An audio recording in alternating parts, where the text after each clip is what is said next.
ఇక విదేశీ నిధుల నియంత్రణ చట్టం FCRA సవరణ 2026 బిల్పై కేంద్రం కసరత్తు వేగవంతం చేసింది. FCRA బిల్లును లోక్సభలో ప్రవేశపెట్టబోతున్నారు కేంద్ర హోంమంత్రి అమిత్ షా. విదేశీ నిధుల అక్రమ వినియోగాన్ని అరికట్టడమే లక్ష్యంగా ఈ బిల్లు తీసుకొస్తోంది కేంద్రం. అయితే FCRA బిల్లును వ్యతిరేకిస్తామని విపక్షాలు స్పష్టం చేశాయి.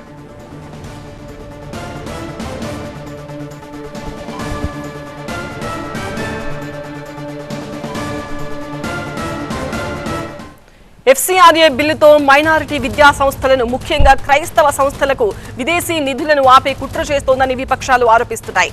బిల్పై తమ అభ్యంతరాలను హోంమంత్రి అమిత్ షాకు వివరించే ప్రయత్నం చేయబోతున్నారు క్రైస్తవ మత పెద్దలు. అధికారిక గణాంకాల ప్రకారం 2026 జూలై 15 నాటికి దేశంలో 14,449 సంస్థలకు మాత్రమే యాక్టివ్ FCRA రిజిస్ట్రేషన్ ఉంది. మరో 22,498 రిజిస్ట్రేషన్లు రద్దు కాగా 15,212 రిజిస్ట్రేషన్లు గడువు ముగిశాయి. 2019 నుంచి 2022 మధ్య కాలంలో FCRA కింద నమోదైన సంస్థలకు 55,741 కోట్ల రూపాయల విదేశీ విరాళాలు అందాయి. ఈ భారీ విదేశీ నిధుల ప్రవాహాన్ని మరింత పారదర్శకంగా పర్యవేక్షించాల్సిన అవసరం ఉందని ప్రభుత్వం చెబుతోంది. అందుకే విదేశీ నిధుల బదిలీలు, వినియోగం, ప్రాజెక్టుల వివరాలు, వెబ్సైట్లు, సోషల్ మీడియా ఖాతాలపై కూడా అదనపు సమాచారం ఇవ్వాలని ప్రతిపాదిస్తోంది. ప్రస్తుతం ఈ బిల్ పార్లమెంట్లో చర్చల దశలో ఉంది. తుది రూపంలో ఎలాంటి మార్పులు వస్తాయన్నదే ఇప్పుడు కీలకంగా మారింది.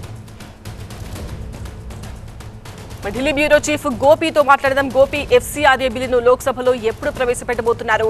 ఈ బిల్లులో ఎలాంటి సవరణలు కీలకంగా ఉన్నాయి? క్రైస్తవ మత పెద్దలతో పాటు విపక్షాలు వ్యక్తం చేస్తున్న అభ్యంతరాలు ఏంటి?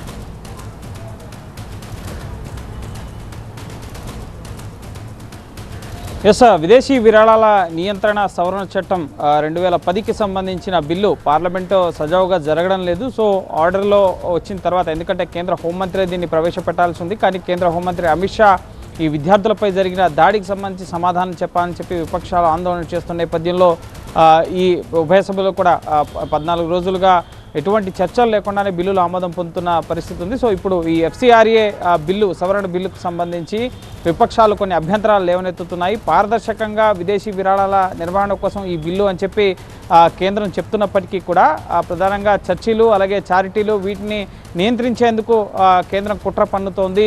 మైనారిటీ సంస్థలకు వచ్చే ఏదైతే విరాళాలు ఉన్నాయో సో వాటిని పూర్తి స్థాయిలో నియంత్రించేందుకే ఈ బిల్లు తీసుకొస్తుందని చెప్పి విపక్షాలు అభ్యంతరం వ్యక్తం చేస్తున్న పరిస్థితి ఉంది. అలాగే అమెరికా చట్టసభ సభ్యులు కూడా కొంతమంది ముఖ్యంగా క్రిస్టియానిటీ సంస్థలకు వచ్చే నిధులను నియంత్రించేందుకు ఇటువంటి బిల్లులు తీసుకొస్తున్నారు. ఇది భారత్ అమెరికా సంబంధాలపైన కూడా ప్రభావం చూపుతుంది అని చెప్పి అంటున్నారు. అయితే ఇకపై విదేశాల నుంచి వచ్చే నిధులు కూడా, ముఖ్యంగా అమెరికా లాంటి దేశాల నుంచి వచ్చే నిధులు నేరుగా ప్రభుత్వానికి వచ్చి ప్రభుత్వమే ఈ స్వచ్ఛంద సంస్థలకి బదలాయించే విధంగా కూడా కొన్ని మార్పులు ఆయా దేశాలు చేసుకుంటున్న పరిస్థితి ఉంది. సో ఇప్పుడు ముఖ్యంగా ఈ బిల్లు ద్వారా ఏవైతే FCRA కింద నిధులు పొందుతున్నాయో, సో FCRA రిజిస్ట్రేషన్ రద్దయినా లేక రెన్యువల్ చేసుకోకపోయినా, రిజిస్టర్ కాకపోయినా, సో వాటిపైన ఒక అప్పీలేట్ అథారిటీని ఏర్పాటు చేసి దాని ద్వారా నిర్వహణ బాధ్యతలను చూసేందుకు ప్రభుత్వం ఒక అథారిటీని ఏర్పాటు చేయబోతోంది. సో దాని పట్ల అభ్యంతరాలు వ్యక్తమవుతున్న పరిస్థితి ఉంది. ఈ FCRA నిబంధనలు చారిటీలు, అలాగే ఏవైతే విదేశీ విరాళాలపై ఆధారపడి పనిచేస్తున్న స్వచ్ఛంద సంస్థలు ఉన్నాయో సో వాటిని నియంత్రించేందుకే ఈ విధంగా FCRA బిల్లును తీసుకొస్తున్నారు అని చెప్పి దాని పట్ల వ్యతిరేకత వ్యక్తమవుతుంది. కానీ కేంద్రం మాత్రం పారదర్శకంగా విదేశీ విరాళాల నిధులను ఇతర అంశాలకి, ఇతర వ్యవహారాలకు మళ్లించకుండా ఒక విధానం అంటూ ఉండాలన్న ఉద్దేశంలో భాగంగానే కేంద్ర ప్రభుత్వం ఈ బిల్లును తీసుకొస్తున్నట్లుగా చెప్తుంది. సో చూడాలి, పార్లమెంట్ సజావుగా జరిగితేనే ఈ FCRA బిల్లు పార్లమెంట్ ముందుకు వచ్చే అవకాశం ఉంది.